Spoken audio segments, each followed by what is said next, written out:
Traveling, it leaves you speechless, then turns you into a storyteller. So said the famous 14th century Moroccan traveller Ibn Battuta.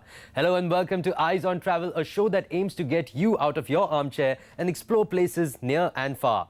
The country in focus today is South Africa, a land of rich diversity, be it its people, landscapes or culture. Home of 4 Nobel Peace Prize winners and one of the new 7 wonders of the world.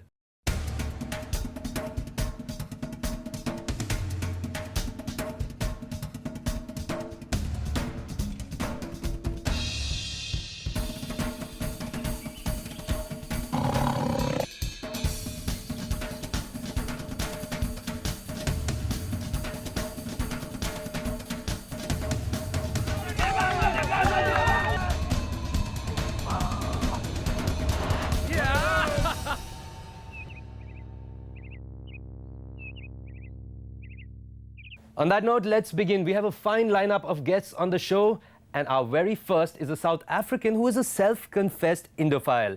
So close is his connection with our country that he has in fact named his daughter India. Yes, it's the one and only Jonty Rhodes. Jonty, welcome to the show. Great to have you here.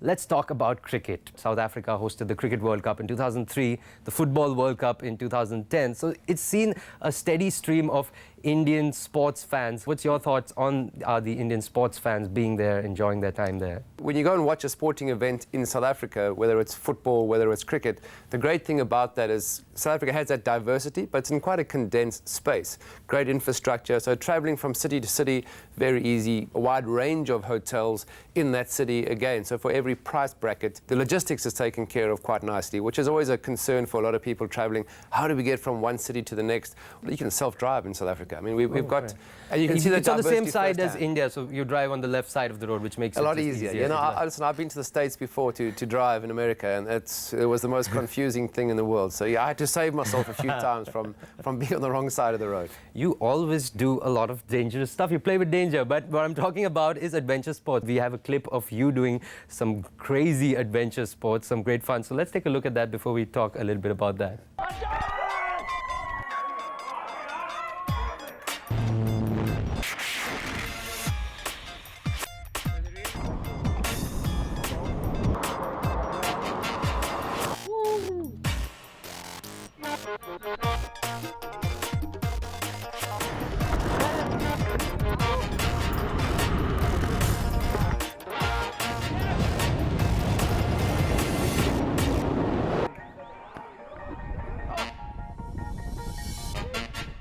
Man, it's amazing. Oh!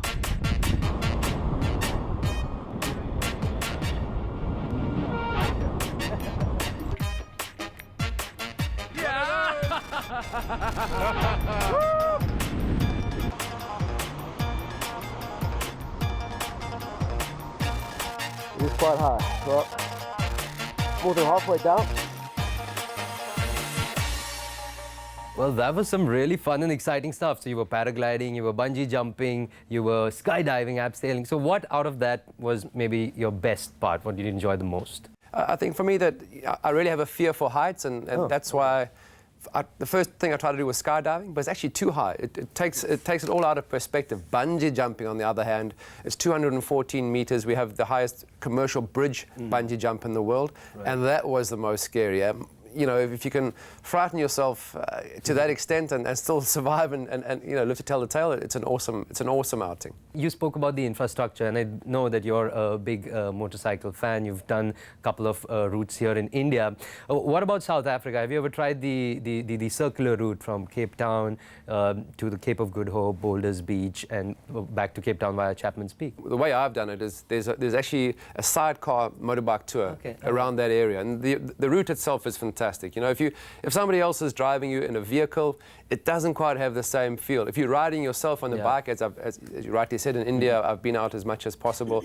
When you're on a motorbike, you're a lot closer to the action. But sitting in a sidecar, you're almost sitting on the road. It does free up your hands to take amazing pictures. There's a lot of craft stores along the way. So it's not just a case of you going out to see the magnificent scenery. Take your wallet with you, because just make sure your wife sometimes stays in the sidecar for a bit longer than she should. Adventure tourism tourism is indeed a big draw in South Africa. So to talk a little bit more about that, I earlier had a chat with the country's tourism minister, Derek Hanekom, and I began by asking him about the Indian visitor to South Africa. We're told that Indians are quite adventurous. They love to do things like bungee jumping, zip lining, shark cage diving. These are things that Indian travelers love doing.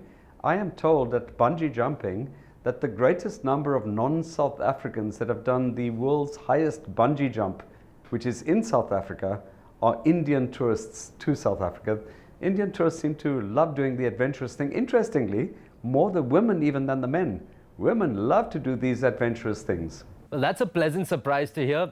But you know, Derek, safety is a big concern voiced by many Indians while considering a visit to South Africa. What's your take on that? What's your message? A lot of the crime is related to poverty, inequality, unemployment. A lot of the crime is domestic crime, in fact, or crime that happens in poorer townships, and that's the unfortunate reality. Over time, we have to address poverty, underdevelopment, inequality in our country, and that will help us, of course, address crime. Having said that, the main tourist sites are also, once again, thankfully, quite free of crime incidents. So you can go, if you go to a game reserve, you go in complete safety. If you go to the waterfront in Cape Town or walking along the beaches, there are very, very rare incidents of crime in the key tourist destinations in South Africa. Now, Derek, you're quite an outdoor person yourself. So what are some of the activities that you personally enjoy doing in South Africa? Probably number one on my list is the sea, beaches, walking along beaches. I do that quite frequently. But when I do have the opportunity to go out into the bush and to experience the wilderness is something quite special for me. I do a bit of adventure tourism myself.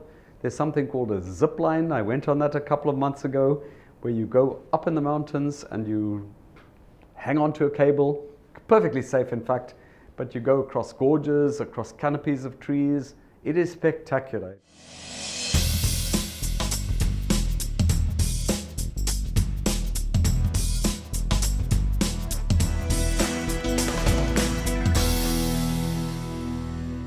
Now, our next guest has had a long association with South Africa. A filmmaker, she's not only filmed in that country, but has also lived there. Pooja Bhatt, welcome to the show. Great to have you here, Pooja. Thank you.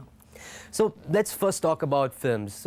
So South Africa now has become quite the spot to go for filmmakers, television commercials, TV serials to go shoot there. What's your take on that?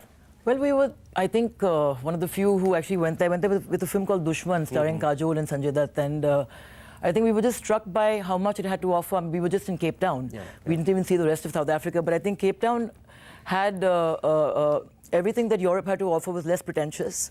And 4 seasons in one day, as they say. Some great wine. The people were kind of really, really kind and very, very outgoing. And I think that at the end of the day, what defines a city or a country is its people. It kind of made me want to go back and then live there. When I finally had a year off, I broke my heart there. Ooh. I fell in love there as well. Tasted some fantastic wine, saw some great sights, and there's not much more you can ask for in that amount of time. You know? So, well, just to jog your memory, because you say you haven't been there in a while, so let's take a look at some of the visuals of Cape Town here that we have for you.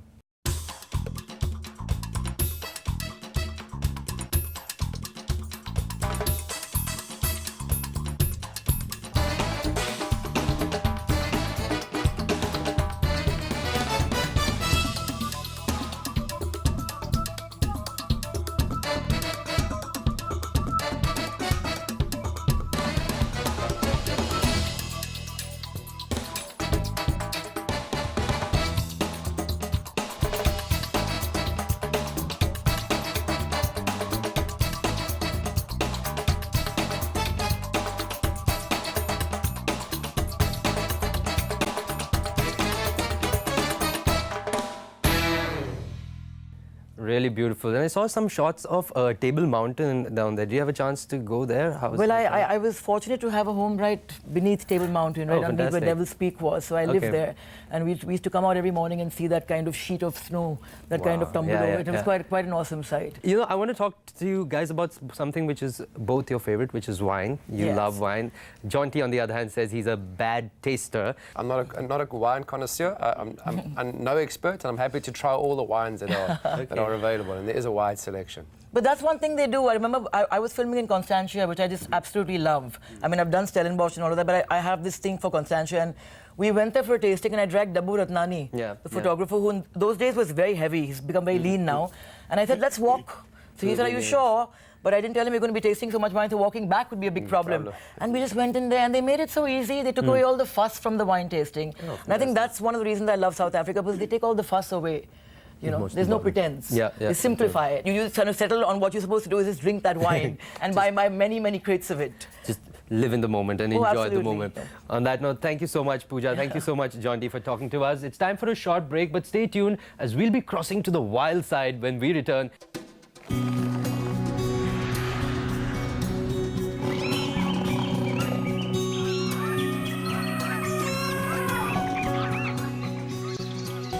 Welcome back. You're watching Eyes on Travel. Now, in this episode, we're talking all things South Africa. So wildlife and safaris can't be too far behind, can they? Let's have a look.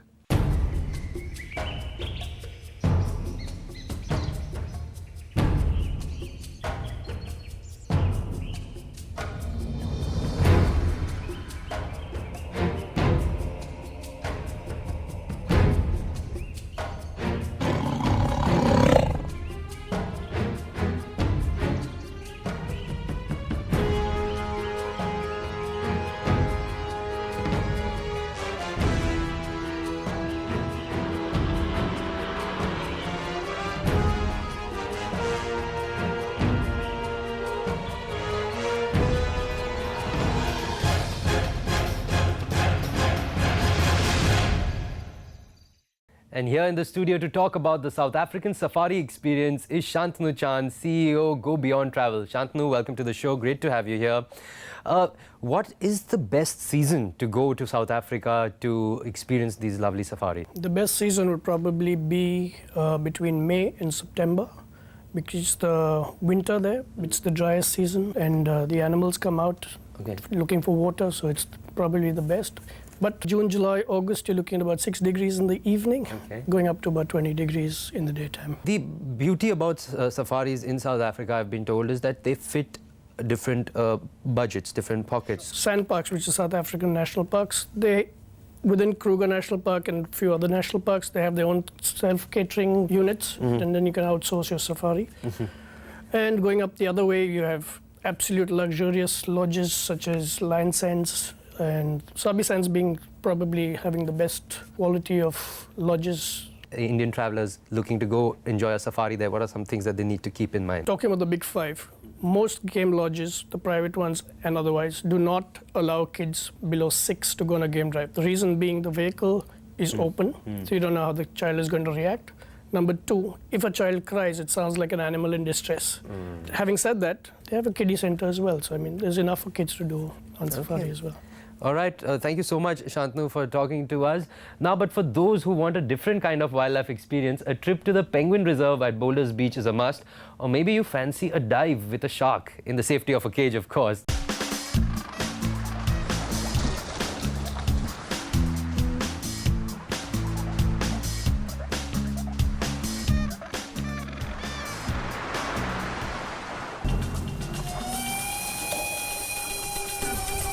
He's over there.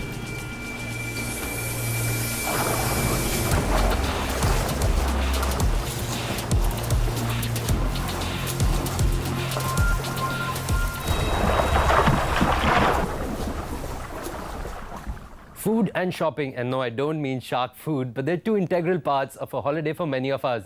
And to talk to us about this, we have on the show blogger Roxanne Bamboat, who also goes by the moniker The Tiny Taster. Roxanne, welcome to the show. Let's start off first with shopping. Well, I have to say South Africa is wonderful, so there's plenty of choice. So I think if you start with Johannesburg, you've got, if you're looking for something a little fancy and you want the malls, then you have an area called Sandton, which is full of beautiful boutiques. But if you're looking for something a little quirky, or if you're looking for some wonderful South African artifacts, which I came back with bags full of, I went to a place called Markets on Rosebank, which were beautiful. It was just tons and tons of shops. And then Cape Town is gorgeous. You have shopping across the V&A waterfront. And even in Durban, there are plenty of places. I think there's even a Victoria Street Market, which is not fancy shopping or high-end, but it's local. It's got artifacts, spices. And I want to talk to you about food. Now, we Indians love our food. What are the options there? I believe the South Africans have a barbecue called a braai, which is supposed to be really fantastic. Tell us a little bit about that. Oh yeah, that's my favorite. Firstly, you can't call it a barbecue, even though that's the closest that we would associate it to. It is a braai. If you enjoy meat, then this is going to be wonderful. But also a lot of international cuisine, not just South African particularly. So if you're not in the mood for local stuff, but you want great Italian or Korean or Chinese, Indian even, my God, there are so many Indian restaurants. I believe there are like around about 300 restaurants there. Yes. And what's the seafood like? Because South Africa, after all, has a fantastic coastline. How's the seafood? Exceptional. You can't really discriminate with their food because Okay. it's hard to pick which is better than the other. It's really your preference and what you're looking for. But choice is ample. So. Okay, and since we're talking so much about food, well, viewers, here's something to whet your appetite. Take a look.